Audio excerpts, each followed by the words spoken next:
career development and well, where you want to go, then and that person is also lift you. also if you marry and you live out, you go out a lot on contour, on concert tours or whatever you do, you become somewhat different than when you come back home. Your wife is always in the kitchen cooking and wiping the baby's ass.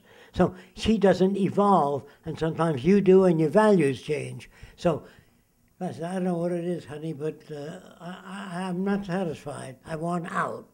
She said, well, you're not getting out. I'm taking the house and the kids. So all this stuff in the future will disappear because people will not marry for security. They'll marry because they share ideas and values. There'll be no divorce lawyers say, it costs you $2,000 to split up. Who the hell is he? Where did he come from? There's another guy with a white collar says, I pronounce you man and wife. Well, who is he? How can he pronounce you man and wife? If two people love each other, no one can break that. So you see, the world you live in is so full of shit. Yeah. It's so artificial, I don't even know where to start. Well, how do we get rid of the movie, the motion picture, and we have to have more lectures, more films like this out there, and some people be turned around. But remember this, you don't have to convince everybody. It takes very few people, less than 7,000, to operate everything on earth. Just take care of people, give them what they want, let them have their freedom. However, if they hurt another person, we don't put them in prison, we help them. How do we prevent overpopulation? Okay.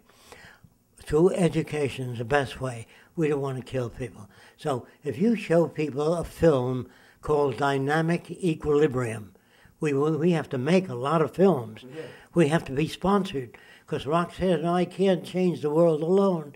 If you get our books and videotapes, you will see the kind of world I'm talking about. I'm going to show you a 15-minute film that we made for Saudi Arabia. We are always invited all over the world. And so before I go, I make a film for that country to show them what it can be. Now, what it will be, I don't know. What it can be if we join together. So the film has a little bit of their values in it, just to get our foot in the door. Then when we get there, we turn them around. What do we turn them around to? How to use the earth intelligently. What is needed is the intelligent management of the earth's resources for the benefit of all the world's people, not profit. I don't know what's so hard to understand about that for people. I don't know why people... Well, you'll understand, run this film, and the negative letters that you get will say things like, who makes the decisions in the future? They're angry. What they're really asking is, how do we arrive at decisions, not who makes them? So I'm going to tell you a little bit about that. We take samples of the soil from all over the world and bring them to Central Agriculture. There are many agricultural research labs, and there they analyze the soil.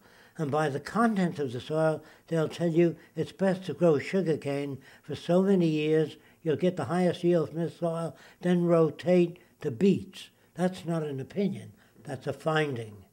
So you were brought up, I believed, to believe that everyone should have a right to their own opinion. Most people were brought up that way. So if your sister lived across the street from me and I see 10 guys coming out of her apartment, I can have all kinds of opinions. She may be a language instructor, a ballet instructor, but if you give people a right to their own opinion without surveillance, without understanding, you're creating a dangerous environment. They think it's democratic. They think they live in a democratic society. So they come to me, normal people. Remember, normal means mixed up in my term. They come to me and say, in your society, will I be able to participate? I said, well, you can participate right now. How would you prevent automobile accidents? I don't know. How would you prevent war? I don't know. Did you vote for the space program? No. Did you vote for any highway system in America? No. Did you vote for the building of schools, colleges, anything? No. Where the hell do you participate? All that's an illusion. Everybody thinks they live in a participatory democracy. Let me tell you what a participatory democracy might be like. Our president might criticize another country on television for about an hour and a half. we'd say anything else you want to add. He said, no. Then we invite the prime minister of that country on the air for an hour and a half. Then we invite the prime minister of Sweden on. He said, they're both full of shit. This is how I see it. That's a democracy. Every point of view on the air, not just good old USA. God bless America. Didn't God make everybody on earth? What the hell are you killing them for? Every product out there is made by God, according to religious people. They don't even know how to be religious. The church doesn't deal with anything real, because if it did, they'd be out of business. If a church got up and chased out the money changers, he'd have to shut down. So you see, the church itself has become corrupt. And some churches say, if you don't go to this church, you don't go to heaven. So how corrupt can you be? And God doesn't judge people. If you're brought up in the South and all you hear is the goddamn niggers are this, the goddamn Jews are that, get a big dumb Swede to clean out your cellar. If you get that propaganda all your life, do you think you'll be judged for that? So if people are made the way they are by culture, how can they be judged? And then conceive of Satan, who gets to normal people and says, screw around with your best friend's wife, the tempter. Who made the tempter? God. So what have you got there? You got a confused story, a myth that's so terrible would be an insult to a God if he existed. So consider this.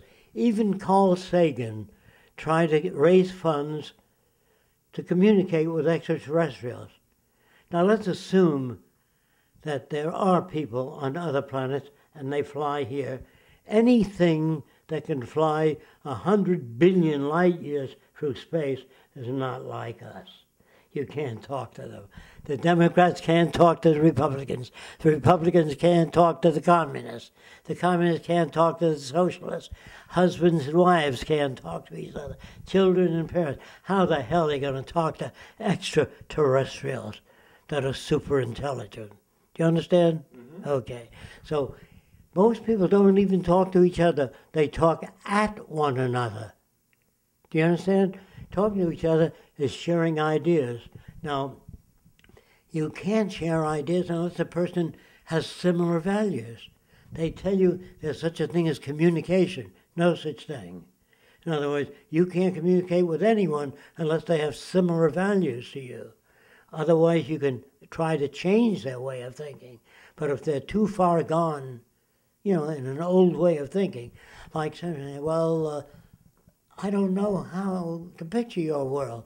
Well, if you took your grandmother to Miami Beach and she saw the girls walking around with their butts hanging out, she said, they've gone too far, and she's right where she's coming from, but not right for today. So no one say, well, will I like living in the future? I don't know. The future is different than it was 500 years ago. So it has nothing to do with your likes. Does it take care of most people medically? Does it give them the opportunity to study whatever they want to study without the need for money? Yes. How do you prevent takeover? How do you prevent people subjugating others and controlling the system? Okay. That occurs in scarcity. When there's scarcity, people hit you on and take your wallet. But if they have access to the necessities of life, they don't steal. Even the psychopaths that want to run the whole world? Okay. Now you're talking about mental disorders. Mm-hmm. We catch them early in school. What about the ones that are totally self-centered and running the country, running the planet, running the corporations, and they're psychopaths? Okay. You can detect that in the schools right away when they're very young and clean it out. Mm-hmm. When I was a kid, the kids in New York used to drop bricks on the subway trains. Not that they were psychopaths or ill, they needed excitement in their lives. Do you understand? Mm-hmm. So instead of ordering kids around to do exercise like they do in Germany, you see these thousands of kids exercising, we build a big lake in the middle of all the cities, and there's a hill in the middle of the lake, mm-hmm. and a craft shop where you can make anything you want to make. To get there, you got to row a boat, you got to climb the hill. Mm-hmm. Don't order people to do exercise. Build it in the design of your community.